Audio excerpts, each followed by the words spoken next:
പശ്ചിമേഷ്യയാകെ കൈയടക്കുകയാണോ Israel എന്ന ആശങ്ക പശ്ചിമേഷ്യൻ രാഷ്ട്രങ്ങളിൽ, പ്രത്യേകിച്ച് അറബ് രാഷ്ട്രങ്ങളിൽ ഏറെ മുൻപേ ഉടലെടുത്തിരുന്നു. തങ്ങളെ ആക്രമിക്കുന്നവരെയെല്ലാം ആക്രമിക്കുമെന്ന് ഇസ്രായേൽ കഴിഞ്ഞയാഴ്ചയാണ് പറഞ്ഞത്. അതിനുശേഷം ഇസ്രായേൽ ആദ്യം ചെയ്തതാകട്ടെ, ഇതുവരെ ഇസ്രായേലുമായി ഒരു സംഘർഷവുമില്ലാതിരുന്ന ഖത്തറിനെ ആക്രമിക്കുകയായിരുന്നു. തൊട്ടടുത്ത ദിവസം യമനിലും ഇസ്രായേൽ ആക്രമണം നടത്തി. ഇതിന് പിന്നാലെ ഗാസയിൽ കരയാക്രമണം കടുപ്പിച്ച ഇസ്രായേൽ അതേസമയം യമനിലും ആക്രമണം നടത്തി. യമന്റെ ഏറ്റവും സുപ്രധാന കേന്ദ്രമായ ചെങ്കടൽ തീരത്തെ അൽ ഹുദൈദ തുറമുഖ നഗരത്തെ ലക്ഷ്യമിട്ടായിരുന്നു ആക്രമണം. ഇതോടെ പശ്ചിമേഷ്യയാകെ സംഘർഷാവസ്ഥ നിലനിൽക്കുകയാണ്. ലെബനിൽ ഇന്നലെയും ഇസ്രായേൽ നടത്തിയ ആക്രമണം അതിന് തെളിവാണ്. പശ്ചിമേഷ്യയിൽ അശാന്തി വിതയ്ക്കാൻ ലക്ഷ്യമിട്ട് ഗാസയെ അനുകൂലിക്കുന്നവരെയെല്ലാം ആക്രമിക്കുക എന്ന നിലയിലേക്ക് ഇസ്രായേൽ എത്തിയിട്ടുണ്ട്. കഴിഞ്ഞ 5 മാസത്തിനിടെ ഇന്നലത്തേതുൾപ്പെടെ 14 തവണയാണ് ഇസ്രായേൽ യമനെ ആക്രമിച്ചത്. ഇതിൽ കഴിഞ്ഞ മാസം നടന്ന ഒരു ആക്രമണത്തിൽ യമനിലെ ഹൂതി പ്രധാനമന്ത്രി അഹമ്മദ് അൽ റഹാവി അടക്കം കൊല്ലപ്പെടുന്ന സ്ഥിതിയുണ്ടായി. കഴിഞ്ഞ 5 മാസത്തിനിടെ ഡസൻ കണക്കിന് ആക്രമണങ്ങളാണ് ഇസ്രായേൽ യമനിൽ നടത്തിയത്. യമന്റെ ഏറ്റവും സുപ്രധാന കേന്ദ്രമാണ് ചെങ്കടൽ തീരത്തെ അൽ ഹുദൈദ തുറമുഖ നഗരം. പക്ഷേ ഹൂതി വിമതർ ഭീകരവാദം പ്രോത്സാഹിപ്പിക്കുന്നതിനും ഇറാനിൽ നിന്ന് ആയുധങ്ങൾ എത്തിക്കുന്നതിനും ഹുദൈദ തുറമുഖം ഉപയോഗിക്കുന്നു എന്നുമാണ് ഇസ്രായേൽ പറയുന്നത്. അതുകൊണ്ട് തന്നെ ഇസ്രായേലിനെതിരായ ആക്രമണ സാധ്യതകളെ ഇല്ലാതാക്കുന്നതിനാണ് ഹുദൈദ തുറമുഖം ആക്രമിച്ചത് എന്നാണ് ഇസ്രായേൽ വാദം. ഹുദൈദ തുറമുഖം ആക്രമിക്കുമെന്നും ജീവൻ വേണ്ടവർ നഗരം വിട്ടു പോകണമെന്നും എക്സ് പോസ്റ്റിലൂടെ മുന്നറിയിപ്പ് നൽകിയ ശേഷമായിരുന്നു ഇസ്രായേൽ പ്രതിരോധ സേനയുടെ ആക്രമണം. മുന്നറിയിപ്പ് പോസ്റ്റിന് പിന്നാലെ മണിക്കൂറുകൾക്കകം വ്യോമാക്രമണം നടക്കുകയും ചെയ്തു. 12 ആക്രമണങ്ങളെങ്കിലും ഹുദൈദ തുറമുഖത്ത് നടന്നിട്ടുണ്ട്. ഹുദൈദി നഗരത്തിൽ ഹൂതികളുടെ ഒരു പരിപാടിയും അംഗീകരിക്കാനാകില്ല എന്നാണ് ആക്രമണത്തിന് കാരണമായി ഇസ്രായേൽ പറയുന്ന ന്യായം.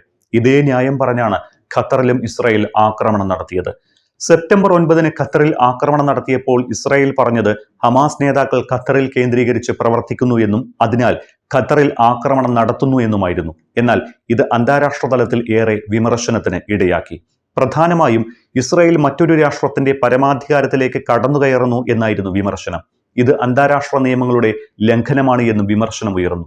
സമാനമായ സ്ഥിതിയാണ് ഇവിടെയും. യമൻ പോലൊരു രാഷ്ട്രത്തിന്റെ പരമാധികാരത്തിലേക്കും സൈനിക സ്വാതന്ത്ര്യത്തിലേക്കും കടന്നുകയറുന്നതാണ് ഇവിടെയും കാണുന്നത്. സ്വന്തം രാജ്യാതിർത്തിയിൽ ഒരു രാജ്യം അവരുടെ സൈനിക നീക്കം നടത്തുന്നത് അംഗീകരിക്കാനാകില്ലെന്ന് പറഞ്ഞ് അവിടെ ആക്രമണം നടത്തുന്നത് തികച്ചും പരമാധികാരത്തിലേക്കുള്ള കടന്നുകയറ്റമായി അന്താരാഷ്ട്ര വിദഗ്ധർ വിലയിരുത്തുന്നു. കഴിഞ്ഞ 5 മാസത്തിനിടെ 14 തവണയാണ് ഇസ്രായേൽ യമനെ ആക്രമിച്ചത്. ഇതിനിടയിൽ പലകുറി യമൻ ഇസ്രായേലിന് നേർക്ക് ഡ്രോൺ ആക്രമണവും നടത്തി. മാർച്ചിലെ വെടിനിർത്തൽ കാലാവധി അവസാനിച്ചതിന് പിന്നാലെ മെയ്യിൽ ഗാസ ആക്രമിച്ച ഇസ്രായേലിന് മറുപടിയായി 26 മിസൈലുകളാണ് യമൻ ഇസ്രായേലിന് നേർക്ക് തൊടുത്തത്. മെയ് 4 ഇത്. ഈ മിസൈലുകളെല്ലാം നിർവീര്യമാക്കിയ ഇസ്രായേൽ മെയ് 5 യമന് നേർക്ക് വ്യോമാക്രമണം നടത്തി. അന്ന് 42 പേരാണ് കൊല്ലപ്പെട്ടത്. തൊട്ടടുത്ത ദിവസം മെയ് 6 ഇസ്രായേൽ യമനെ ആക്രമിച്ചു. പിന്നീട് മെയ്യിൽ തന്നെ 11, 16, 28 തീയതികളിലും വ്യാപകമായി ഇസ്രായേൽ ആക്രമണങ്ങൾ നടന്നു. ജൂണിൽ 2 തവണയാണ് യമനിൽ ആക്രമണം നടന്നത്. ജൂൺ 10, 14 തീയതികളിൽ. പിന്നീട് ജൂലൈ 6, 21 തീയതികളിലും ഓഗസ്റ്റിൽ 17, 21, 28 തീയതികളിലും സെപ്റ്റംബർ 10, 16 തീയതികളിലും ആക്രമണം നടന്നു. 2023 ഗാസയിൽ ഇസ്രായേൽ അധിനിവേശം ആരംഭിച്ചതു മുതൽ യമനിലെ വിമത വിഭാഗമായ ഹൂതികൾ ഇസ്രായേലിന് മുന്നറിയിപ്പ് നൽകുന്നുണ്ട്. പലകുറി പലസ്തീന് പിന്തുണ പ്രഖ്യാപിച്ച് യമൻ ഇസ്രായേലിന് നേർക്ക് ആക്രമണങ്ങൾ നടത്തിയിട്ടുണ്ട്. ഡ്രോണുകളും മിസൈലുകളും ഉപയോഗിച്ചായിരുന്നു ആക്രമണം. പലകുറി ചെങ്കടലിൽ ഇസ്രായേലി കപ്പലുകൾ ലക്ഷ്യമിട്ടും ആക്രമണം നടന്നു. ഇതിനു മറുപടിയാണ് ഇസ്രായേൽ യമനെ ലക്ഷ്യമിടുന്നത്.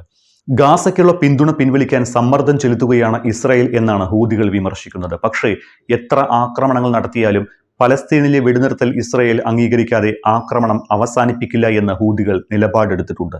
ഇന്നലെ യമനിലെ പത്രസ്ഥാപനത്തിൽ ആക്രമണം നടത്തിയ ഇസ്രായേൽ 33 മാധ്യമപ്രവർത്തകരെയാണ് കൊലപ്പെടുത്തിയത്. സത്യത്തിന്റെ ശബ്ദം നിശബ്ദമാക്കാൻ ലക്ഷ്യമിട്ടുള്ള ആക്രമണ പരമ്പരയുടെ ഭാഗമാണ് ഇതെന്നാണ് യമനിലെ മാധ്യമ പ്രസാധകർ സംയുക്ത പ്രസ്താവനയിൽ പറഞ്ഞത്. അടിയന്തരമായി ഇടപെടാൻ ഐക്യരാഷ്ട്രസഭയോടും സുരക്ഷാ കൗൺസിലിനോടും ലോക മാധ്യമ സമൂഹത്തോടും യമൻ മാധ്യമ പ്രസാധകർ ആവശ്യപ്പെട്ടു. യമനിലെ ഇറാൻ പിന്തുണയുള്ള വിമതരെ ഉന്നമിട്ട് ഇസ്രായേൽ നടത്തുന്ന ആക്രമണത്തിൽ പുനരുപയോഗിക്കാൻ കഴിയാത്ത വിധം കെട്ടിടങ്ങൾ ബോംബിട്ട് നശിപ്പിക്കുന്നത് പതിവായിരിക്കുകയാണ്. ഗാസയ്ക്ക് പിന്നാലെ യമനും ചോരക്കളമാക്കുകയാണ് ഇസ്രായേൽ. ഹമാസിന്റെ പേര് പറഞ്ഞ് ഖത്തറിലും ഇസ്രായേൽ ആക്രമണം നടത്തിയതോടെ പശ്ചിമേഷ്യയിലേക്ക് ഇസ്രായേൽ അധിനിവേശം വ്യാപിപ്പിക്കുകയാണോ എന്ന് പശ്ചിമേഷ്യൻ രാഷ്ട്രങ്ങൾക്ക് ആശങ്കയുണ്ട്. ഈ അർത്ഥശങ്കയ്ക്ക് അടിവരയിടുന്നതാണ് സമീപകാലത്ത് നടന്ന സംഭവങ്ങൾ. യമനും ലബനാനും സിറിയയും എല്ലാം അതിന് ഉദാഹരണങ്ങളാണ്.